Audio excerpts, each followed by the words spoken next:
Welcome into Calling the Shots, Inside Carolina's new football analysis show, brought to you by Johnny T-shirt, and of course Blue Shark Vodka. With us, of course, it's Jeff Schoettmer, former UNC linebacker and former UNC staff member. What's going on, Jeff? Ross, happy Monday, brother. Just landed in Seattle, took a red-eye flight. You know, the podcast is number one priority. Had to make it back in time to get this recorded. That's right. We're here. UNC defeats Florida A&M 56-24 on Saturday. A little dicey at times for the defense. The offense definitely showed out. This is our second show. We're going to get right into it. Big game at App. We're going to preview that. But first, take a step back and look at what happened at Florida A&M. Of course, we appreciate Blue Shark Vodka for sponsoring this podcast. We appreciate Jeff coming in. Here we go. So, Jeff, your general takeaways about UNC football now. One game in, we've talked all these preview shows, all these different discussions. When you saw them on the field, you saw the result, what was your general takeaway about UNC football? The first thing that stood out was Drake May. You know, it's officially Drake May era in UNC football. When I played Mitch Trubisky, we called him 10 God. So 10 God season is back. You know, Drake looks real good rocking that number 10. He was very poised. He was accurate. He made the right decisions. You know, he made plays with his legs. He looked good. He looked really good for an opening game in college football, his first career start. Obviously, the number one importance is to win, and we did take care of that. So good for Drake. Were you surprised at how good he looked? I honestly was, but I think he has kind of that Sam Howell, that gamer in him, right? I think going back to Sam in 2019, coming out of preseason camp, you know, he had some ups and downs in camp, but when the lights came on versus South Carolina, he truly shined. And I kind of think Drake has that same thing about him, where when the lights come on, he just elevates his game even more. And you know, I was very impressed with Drake. Yeah, poised, 5 touchdowns, 4 in the first half. First, I think, freshman to have 5 touchdowns, and first one to have an opener like that with 5 scores. So Drake May, yeah, I mean, I wrote it in a column. It seems like UNC's kind of set at quarterback for the next 3-4 years. I mean, he looks sharp.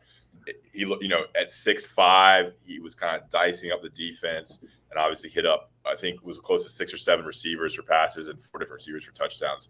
What else did you think about with either Drake May, or if you want to go on to another topic?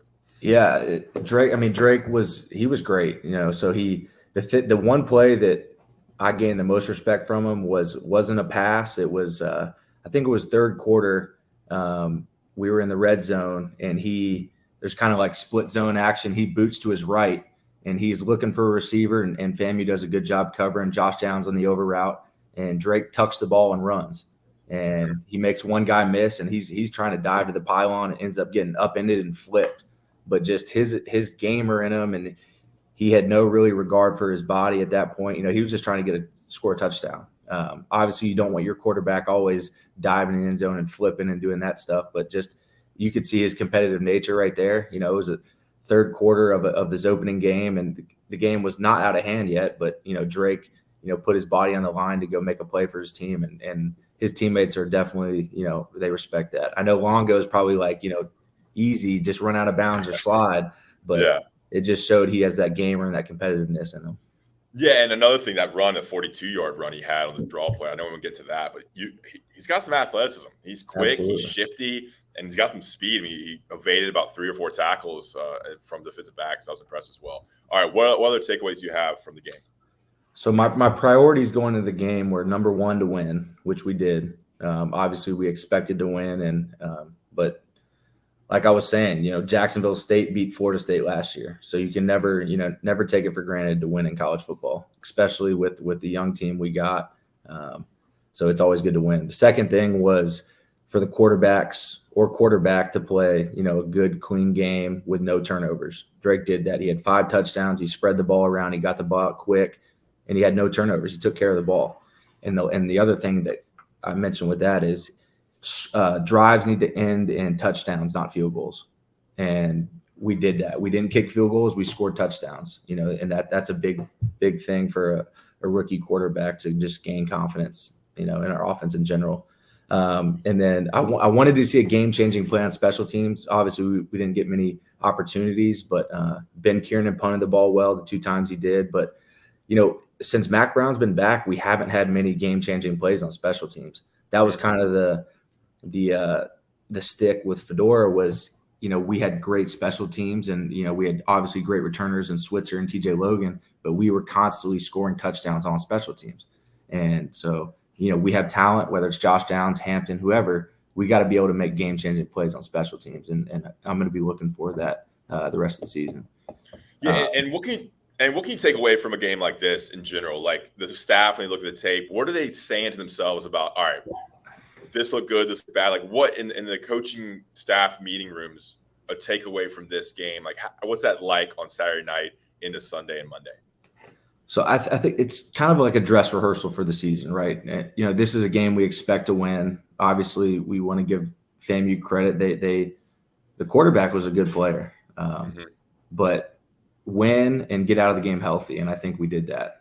Josh Downs got a little banged up. I think he'll be fine. But win, get a lot of guys some snaps, clean up some communication errors and some substitution errors, but that's kind of why you play a week 0 game. You can't simulate the live action that you can in an actual game that you can in training camp. Yeah. Right. Nowadays, you don't tackle as much in training camp, if ever.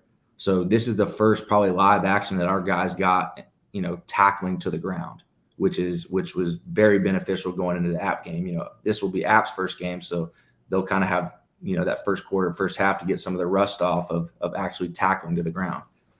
So that's a great point. And Mac mentioned that how obviously they missed some tackles in the first half, and because they didn't tackle much in camp.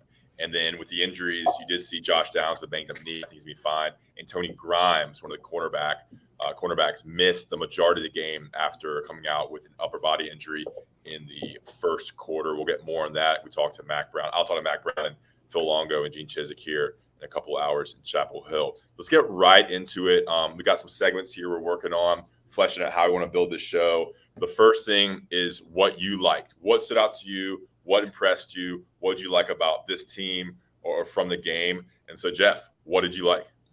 So, I mentioned Drake May, and we won't harp on him too much, but like I said, it's officially 10 God season again. So good for UNC fans that, support Drake, and the May family name is pretty legendary in Carolina history. So he's got some big footsteps to follow. But what I liked Longo's high red zone offensive schemes. Okay. And maybe he's had some critique in the past about his red zone offense, but the first 2 touchdowns we had use of the tight ends. The first one was it was a play action fake of a run that we had run earlier that drive. So it was kind of very similar look to the defense.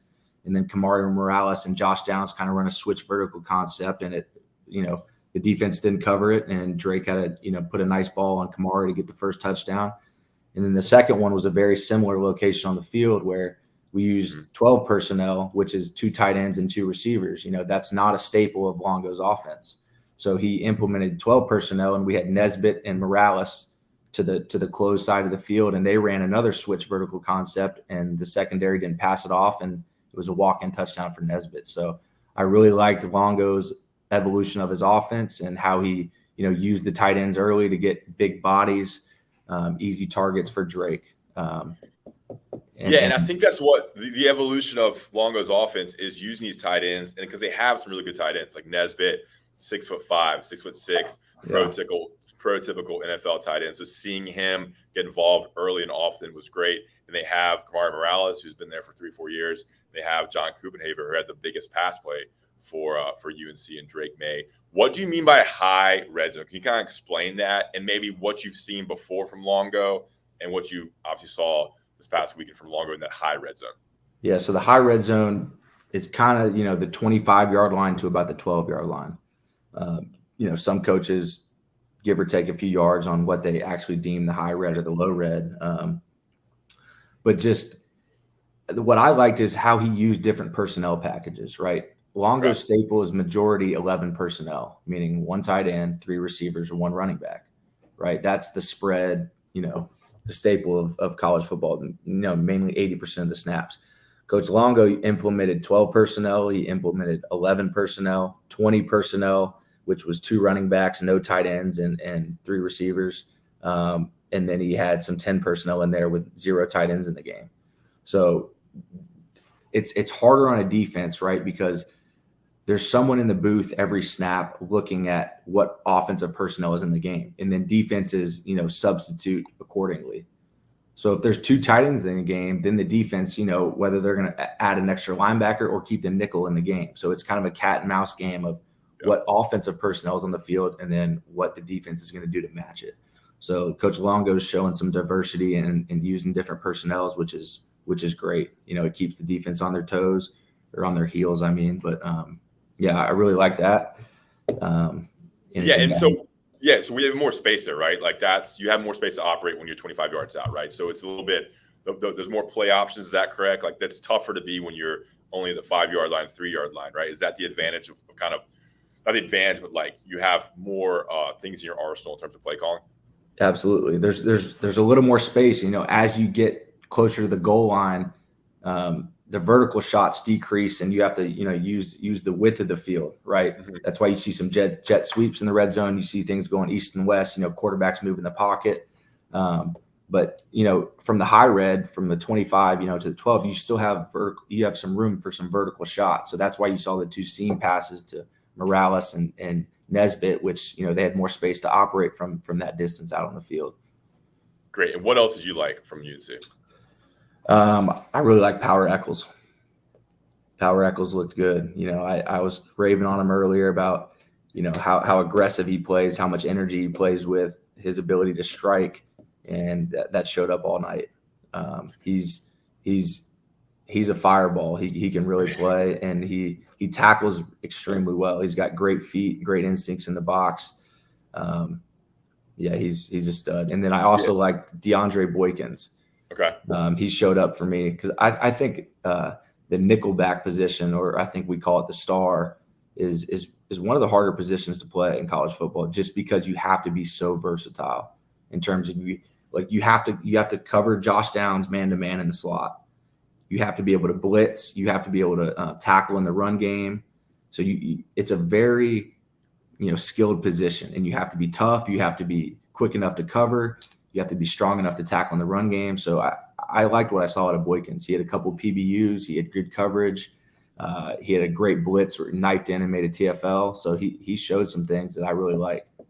Yeah, and with Eccles, Eccles had 10 tackles, 1 sack, got in the backfield a little bit when Gene Chizik called blitzes and made that available. And everybody talks about how energetic he is, his leadership in the locker room, how dynamic he is as a person and a player. And that showed me. He was going sideline to sideline, making tackles. And that's good to see, man. You don't want your linebackers missing tackles, and Power Eccles definitely showed out. It was great to see Boykins. We hadn't seen much of him until this year. And he's playing a critical position, like Jeff said. So Boykins, a young player, Eccles, a young player, both sophomores. Boykins might be a redshirt freshman. I'm not sure about his eligibility.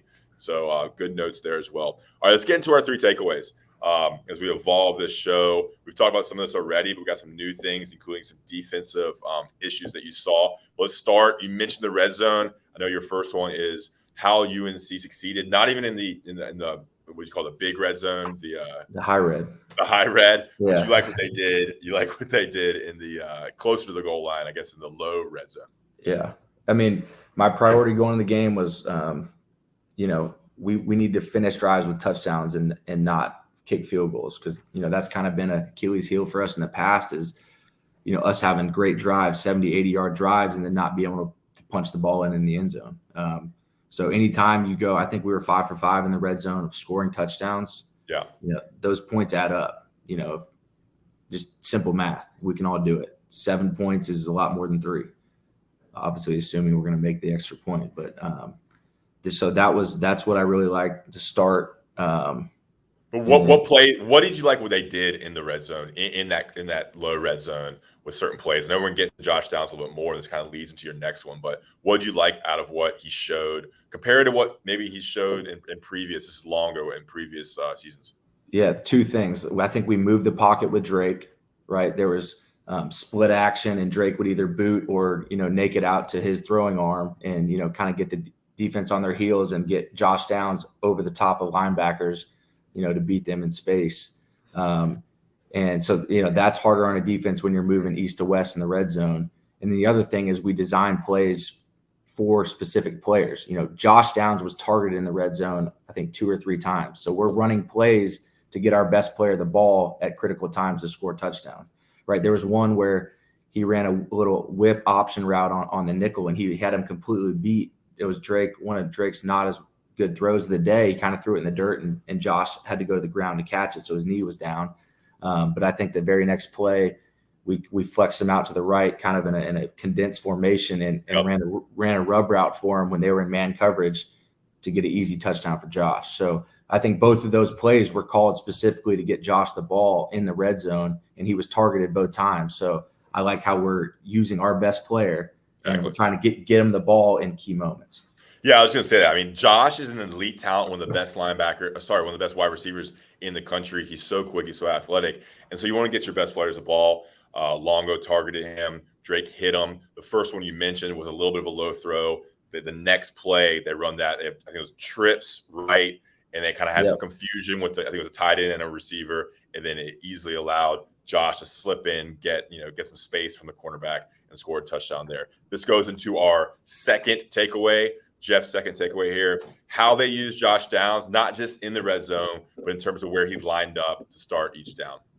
Yeah. So last year, majority of the time, he was lined up to the field slot, right? So defenses kind of always knew where he was going to line. So they could kind of bracket their coverage or, do certain things to pinpoint where Josh was.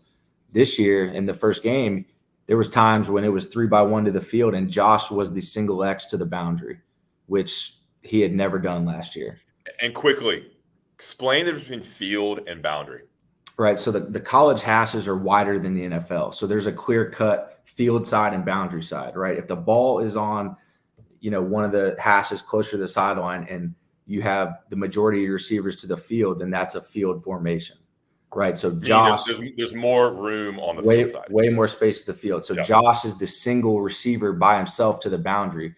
And with safety rotation, you can kind of see, defenses will dictate coverage based on the boundary safety. The quarterback is the majority of the time looking at the boundary safety, because if he's going to roll to the middle of the post, then they're in cover 3.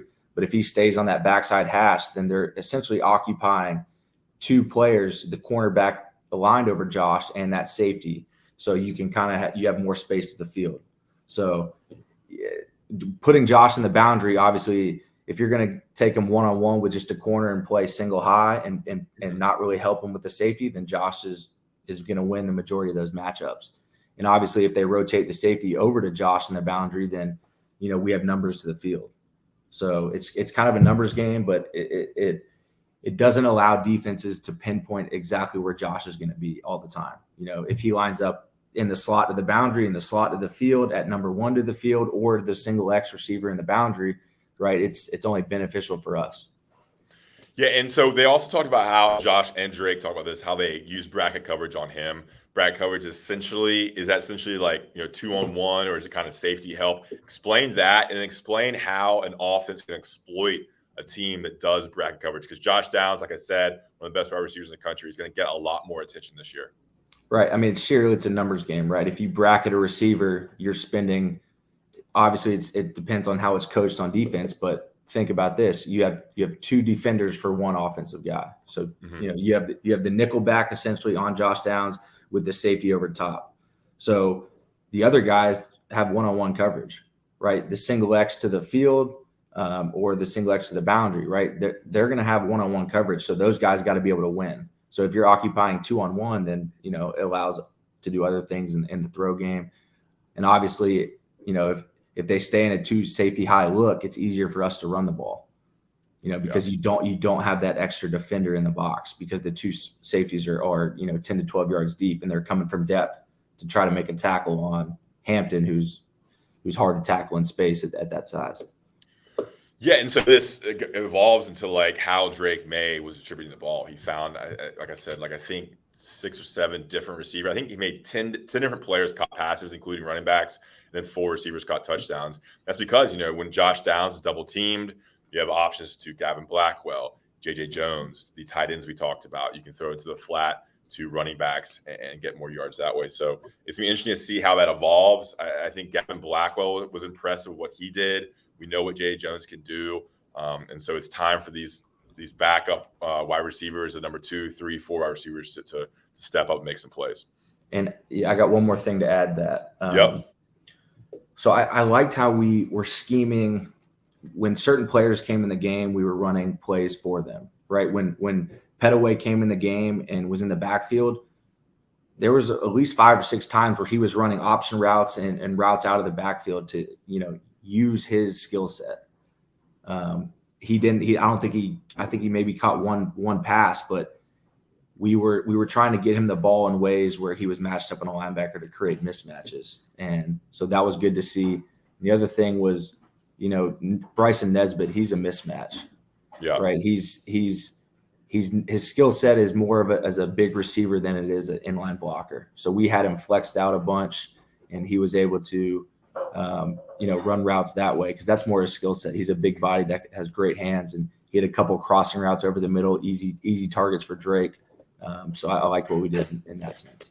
It's funny, in the preseason we talked about how good the defense could be, and here we are. All we're talking about is the offense, and the offensive skill players: Josh Downs, Gavin Blackwell, Bryson Nesbitt, the 2 freshman running backs. Like, there's some talent on both sides of the ball, and we're seeing that on offense. I mean, Hampton, Petaway, Downs, Nesbitt, all flash. And when you have a signal caller quarterback like Drake May who can make things happen, I was a little nervous. Like, I didn't know how good Drake could be because it's so important. So it's good to see that all kind of come together. And now to our third takeaway, you want to get into the defense, but more in terms of like the substitution patterns and what you saw out of that group in the first game of the season. So the first thing I'll mention about the defense is, look, we can't overreact on one game, right? It was Chiswick's first time to call the defense in a couple games. It's, some hype going into the season, and we didn't play as well as we can. And I know we'll get better in that sense. But the things that stood out first was the pre-snap communication with the defense, and I thought it was good. I remember the second series of the game, FAMU comes out and they motion to a stack alignment with receivers, right? It was normal split to start, and then the receivers motion and they get stacked on top of each other. And you can see in the TV copy that the nickel back, the corner, and the safety on that side all turn to each other and give a hand signal, whatever it is, tap their head. And it shows that they're communicating on the movement, right? And that was an issue last year with us is when offenses move and adjust, right? Usually the defense has an adjustment based off that, so they have to communicate it. So it was good to see our defense communicate in that sense, and I think it'll only get better. But to go along with that, I saw some sloppiness out of our defense in the first quarter. Number one was I think I counted 5 missed tackles in the first quarter. Storm Duck had a few, Tony Grimes, Cam Kelly, Power overran a gap scheme play, Cedric Gray had a missed tackle. And we kind of alluded that early in the pod that, this is their first time live tackling, and, it's got to get better from here because if they miss those tackles going forward, with a more explosive offense, those are going to be, explosive plays or catastrophic plays, which Coach Chiswick, talks about. And then the other thing to go along with the defense was some substitution issues. The first third down of the game where Storm Duck almost picked the ball off on our sideline, we only had 10 guys on the field. We only had 3 D linemen on the field. So, and Miles Murphy and Ray Vahasek, and I don't know who exactly it was, but it's why it's good to have a week 0 game. It's the dress rehearsal. So we're getting all our substitution patterns right, but I promise you, Coach Chiswick was in there yesterday getting on those guys, because to play the first third down of the season with 10 guys on the field, granted we got off the field, but that can't happen. So they'll get that fixed, and I know Coach Chiswick and the coaches were harping that. Yeah, and it was good to see Storm Duck out there. He has been hit with so many injuries and struggled to get back, and this was his first interception he had in the second half. Oh, was it to close the first half? One of his interception he made was first since 2019. This is a guy who gets hyped up, who is an NFL draft prospect, but just hasn't been healthy. So it's good to see him out there. It was tough to see Tony Grimes come out. But we're going to get a lot more into the defense coming up. We're going to talk about everything about, was UNC more vanilla on defense than obviously they'll show against App State. We'll get into the defensive line. Of course, the secondary, from my viewpoint, that was kind of a weakness of the game, how the secondary played. So we'll get to the defense. But first, I want to talk to you about Blue Shark Vodka. Let's get in the camera here. Blue Shark Vodka. I delivered 2 bottles of Blue Shark Vodka to my 2 favorite tailgates on Saturday. Blue Shark Vodka out of Wrightsville, North Carolina, the smoothest vodka in the world, made from Carolina sweet corn in Wrightsville. It's locally owned, and they support companies like us inside Carolina, bringing you videos and podcasts. We want to thank Blue Shark Vodka for their support. Connor Barth, obviously a UNC legend, kicked that field goal against Miami to give UNC one of the biggest wins in program history. He's a part owner of Blue Shark Vodka, so we want to thank him for their support. If you're tailgating, going up to Boone, getting ready for Notre Dame, going down to Georgia State, make sure to pick up Blue Shark Vodka in any one of the ABC stores in North Carolina. They're available in all 100 counties. The smoothest vodka in the world. Blue Shark Vodka. All right, back to the show. All right, so this is like my big question. My big question for you, Jeff. What stood out on the defense? What was the issues that allowed FAMU's quarterback and offense to kind of dice up UNC at times? And they were converting 4th downs, 3rd downs. The secondary was the big issue, but could it be the defensive line not getting pressure? What did you see out of that group? And obviously, your insight is so valuable because you were in those meeting rooms last year. I think I'd like to challenge the cornerbacks to compete more at the top of the routes. Some of the routes that they hit in the first half were, longer developing routes. They were deep in cuts, which is, one of the hardest routes for a cornerback to cover. That 15 to 18 yard deep in where the quarterback has time in a clean pocket, and it's really hard for a cornerback to, make a play on that, especially when he has no help inside. But I think at a few times, our corners got lazy at the top of the route. Not lazy, but they just didn't compete as well as they should have. They got to finish the route, finish the play to really, contest a 15 to 18 yard deep in. I know they're going to catch it sometimes, but we need to be more competitive at the top of the route. And when you say that, do you mean like kind of trying to break up the pass play more, trying to tackle more at the top of the route? Like, what do you mean compete at the top of a route? So at the top of the route, I'm talking about when a receiver stems inside and he's running 18 yard deep in, right? So he's 18 yards downfield and then he's breaking in, towards the middle of the field, and the corner has to be able to, stay with him, obviously, and compete more and stay attached at the hip. I think at times maybe they got a little lazy in terms of, they thought maybe the ball wasn't coming their way, or it was a longer, progression route. So maybe the quarterback, because their eyes aren't on the quarterback, it's on their man. So they just got to compete, through the whistle. That was, a couple of things I saw. And I think Balfour got beat in a man coverage, for a touchdown on the red zone. That happens. It was a great throw and catch, a corner route in man coverage that the quarterback threw a great ball. That happens. With the first touchdown they scored was a wheel route to, on Chris Collins, another great throw and catch. We have a defensive end covering a, running back out of the backfield. That's a mismatch in itself, but it happens in football all the time. You see it in the pros, you see it in college. Getting a defensive end on a running back, it's tough. Great throw and catch there. They had a long slant, I think it was a 40-yard gain or whatever, and I believe we were in cover 2, and that's the corner's responsibility to take that receiver back inside, because the wall curl defender is completely inside of 2. The safety's going to a half, so there's really no space. But look, these are some things that are going to get cleaned up. It wasn't bad technique or whatever. There's just first game that we got some things to work on, and I think we'll get better. So the issue, all right, so people on the message boards, fans on Twitter, they're like, why is this defense not better? What's the why did they not look as good or as good as we expected against them? Is it something where UNC was very, very vanilla, they didn't blitz as much? But what do you think what are you going to tell fans that are concerned about this defense, I guess is the best way to phrase that? I wouldn't be concerned, first of all. Okay. And I mentioned corners first, but it's a team defense as a whole, right? So if receivers, run an 18-yard route and the quarterback's got time to throw with a clean pocket, then that goes on the D line as well. So it's, multiple pieces are working together. there was a few times where we're in cover 3 and the two linebackers, which are the hook players, got too invested inside and the running back kind of snuck out of the backfield. I remember on the drive they scored before the half, I believe it was Ced Gray. He kind of lost sight of him and the running back slipped out of the backfield, but that's on him. It doesn't look like to the naked eye watching the game, they're like, oh, there's just a free guy running, down the field. And maybe it's the secondary, but no, it's on the linebackers.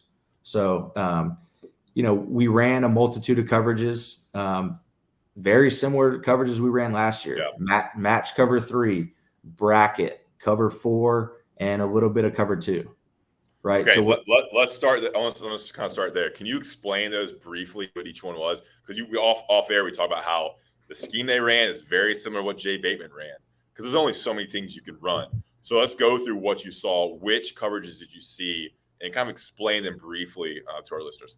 Yeah. So we open the game in match cover 3. Right. You have one safety in the post. The corners are essentially responsible to the first receivers on their side and the deep third, but it's almost like it's man covered 3, right? They're responsible for that guy unless he goes completely under the formation right now.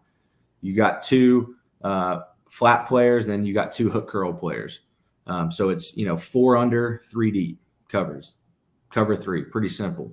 Then we play cover 2, which is, okay. The 2 cornerbacks are responsible for the flats to their side, and the right. 2 safeties are responsible for the deep half of their field. And then obviously, so these are zone coverages, right? Zone coverages. The first one, what we call match cover 3, is it's got man principles when the routes are developing downfield. If they're underneath and passing things off, then it's more of a zone principle. So it's kind of a combo coverage. And then bracket coverage is essentially, man on man. We match up skill for skill. So one of the linebackers will go cover the tight end. The nickel back will cover the slot receiver. And the 2 cornerbacks will cover the 2 outside receivers. And then you have safety help over the top. And, depending on that's man-to-man bracket coverage. It's got a lot of man principles. Yes. Okay. Without getting into the intricacies of all the coverages. I mean, bracket is more so man than it isn't. Okay. So those are the 3 you saw the most? I saw the most. And then we also saw what we call simulated pressure, which we ran a bunch last year, which is it could be a version of cover 3, but it's 4 rushers. And it could be three defensive linemen and an inside backer that's rushing, and the rush or jack dropping, or it could be 4 down linemen rushing, and then the back 7 in coverage. It's just whatever the call is. That's why you saw occasionally Noah Taylor in coverage, you saw Chris Collins in coverage, right? It's similar to what we saw last year. The defensive end or the rush or the jack, whatever you like to call him, he occasionally will be in coverage in a 3-4 structure, and that's exactly what you saw on the first touchdown. But like I said, you saw Chris Collins drop on the running back. That's just what an outside linebacker would have done last year, like a Des Evans even, or Chris Collins. He would drop into coverage. You saw that a couple of times.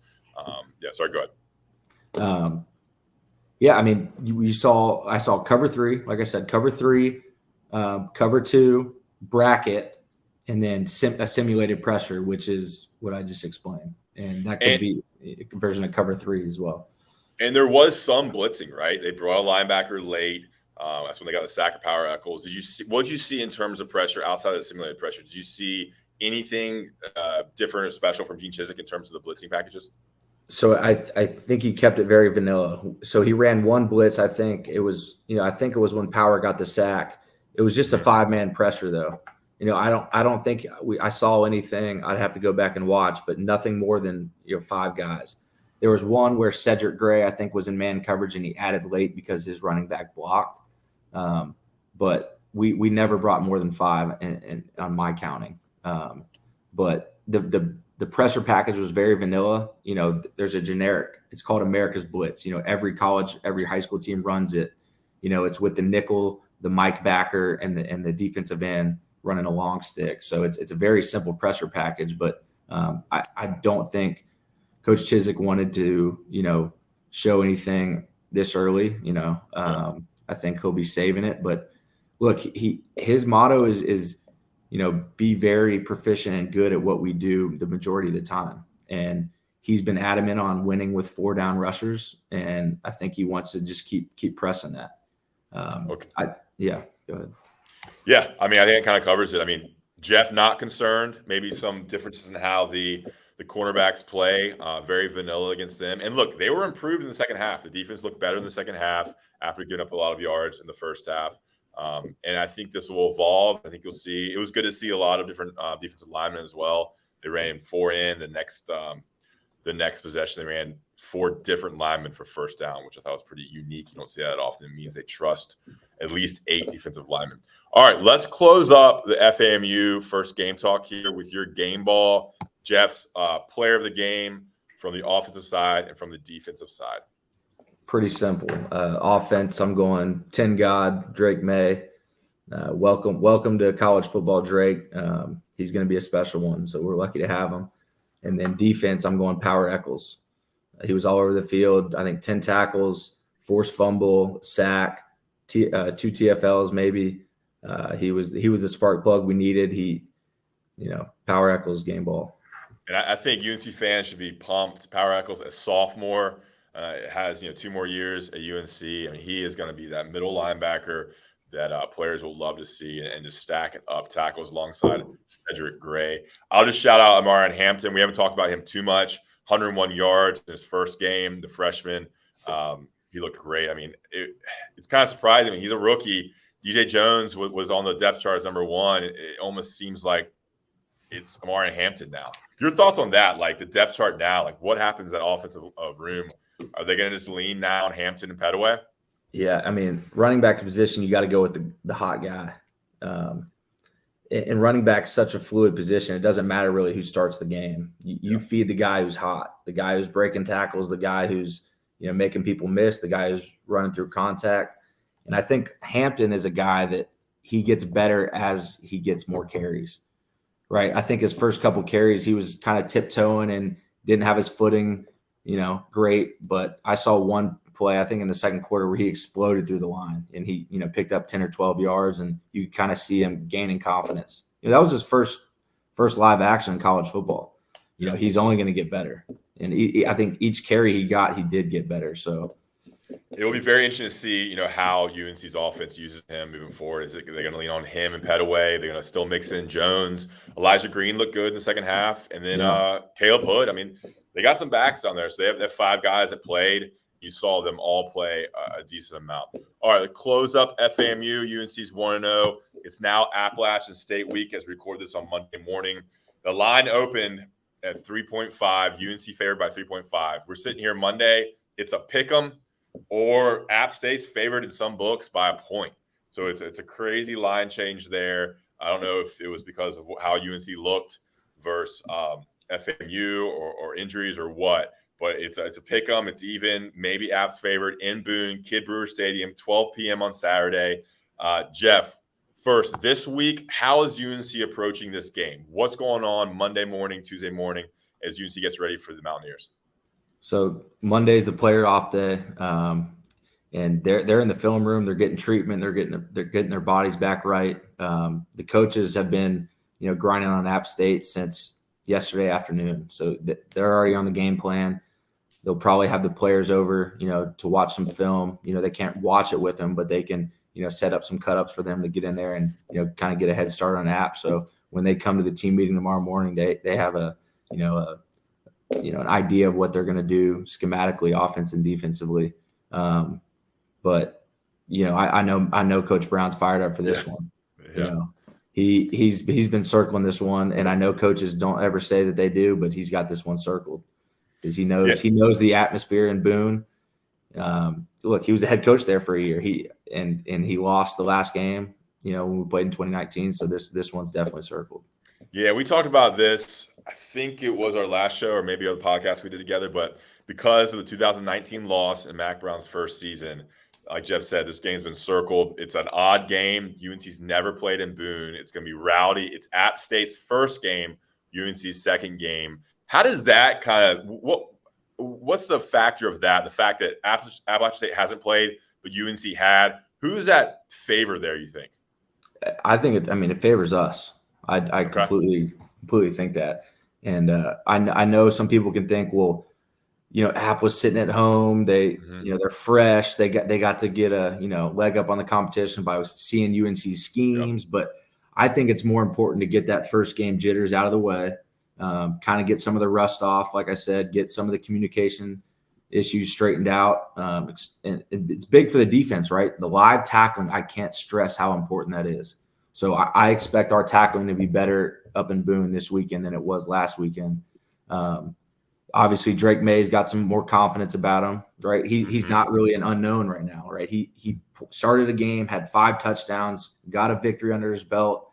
Obviously, it's going to be a different crowd in Boone, and his second career start is going to be in a hostile environment. But look, he's got his feet wet, he's got some confidence, and I think it helps us more than it does them. Yeah, it's an interesting dynamic there. I mean, I certainly think that getting some experience just with the freshmen, the redshirt freshmen, and substitution patterns and schemes and just getting your feet wet is a huge advantage. I wonder if teams, not just but teams across the ACC, NC State fans are like, dang, Drake May, we got to deal with that guy for the next 3-4 years. I wonder if that's kind of like App State might have been like, man, they got a rookie quarterback, guy hasn't played. We should just go after him, attack him. And now they look at Drake and he's torching them. It's like not as easy as they may have thought. Okay, anything else on App? They have a new offensive coordinator. How is Gene Chizik prepared for that when you have a new guy you haven't seen at the school he's currently at? What goes in a film review? What goes in a scouting? A guy like that who there's more unknowns because you haven't seen him with the personnel he's dealing with now. Yep. So yeah, he came from Central Michigan. So, our defensive staff will be watching, Central Michigan offense from last year. Obviously the head coach has some input on, the offensive philosophy. He's been an offensive guy the last, couple years. Before he was a head coach, he was an OC. So I don't know how much they'll change schematically.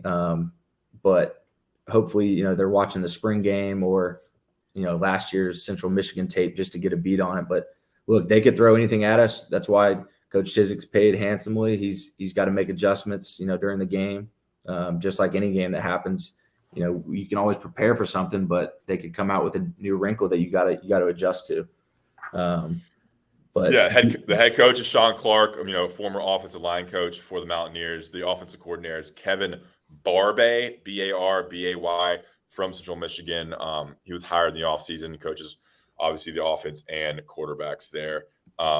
Yeah, I mean, what about the crowd? You played in some hostile environments. You coached in hostile environments. How much is that truly a factor for a team like UNC going to an in-state rival up there in Boone? I'm interested to see it. I think it'll be a great atmosphere. I know they're bringing in portable bleachers, et cetera. But it's not the biggest stadium in the world, but I expect it to be really loud. And obviously it affects the offense more than it does the defense, right? So the offense will, practice going on silent counts just in case the offensive line can't hear, utilize the clap that you see in college football all the time from the quarterback. But look, like as much as I love playing in Kenan Stadium, there's just something about going on the road and beating a team in their environment. It's you and your brothers, you and your team against everybody, in the stadium. Nobody in the stadium wants you to win. You got, the opposing fans that are probably been drinking since 6 a.m. They're saying some crazy things to you, and there's nothing better than silencing a visiting crowd. So, like I said, this Drake having a game under his belt is going to be great going into this one. Obviously, he's never played on the road, but look, he's got Josh Downs to lean on. He's got a fifth-year senior and Gainer as his center. I think he's going to be big and calming Drake down because there's going to be some adversity, whether Drake gets sacked, fumbles, throws a pick, whatever, or has a bad drive. Like there's going to be some adversity where he needs to be picked up. But Drake's a confident kid, and I expect nothing but great things. Yeah, it's a great point that he hasn't played in a hostile environment, obviously. So the importance of getting one game underneath his belt is good. Yeah, and we didn't even mention the offensive line, and that's a good thing, right? No sacks on Drake May. You have some veterans there. Awesome Richard's been in the fire. Ed Montilus has been around. Of course, Corey Gaynor, I thought he looked great. Was leading on some of the blocks and some of the big runs. So you have some veterans there. There were huge leakages, maybe some issues in run blocking schemes, especially or getting some push at least in the red zone. but the no sacks is what you want to see, especially in your first game against FAMU. All right, Jeff, anything else you want to talk about? Anything else about App? How are you feeling about it? Anything else? I alluded this a couple weeks about the lock of the century, and I got to double down. Especially now that you get a point. Now that we get either whether we're pick 'em or App's favored, Heels. This is the lock of the century, and I'm standing by it. So gamblers out there, if you want to win some money, have a great Saturday. Start Labor Day weekend off right. Back the Heels because we're going to get it done. All right, UNC moves to 1-0 with a victory over Florida A&M. App State this week. We appreciate y'all listening to Calling the Shots. We want to thank Blue Shark Vodka for their support of this podcast. When you're heading to Boone, stop. ABC stores in North Carolina have it, and South Carolina. Blue Shark Vodka. Jeff, we appreciate it, and we'll talk to you next Monday. Sounds good. Appreciate you, brother.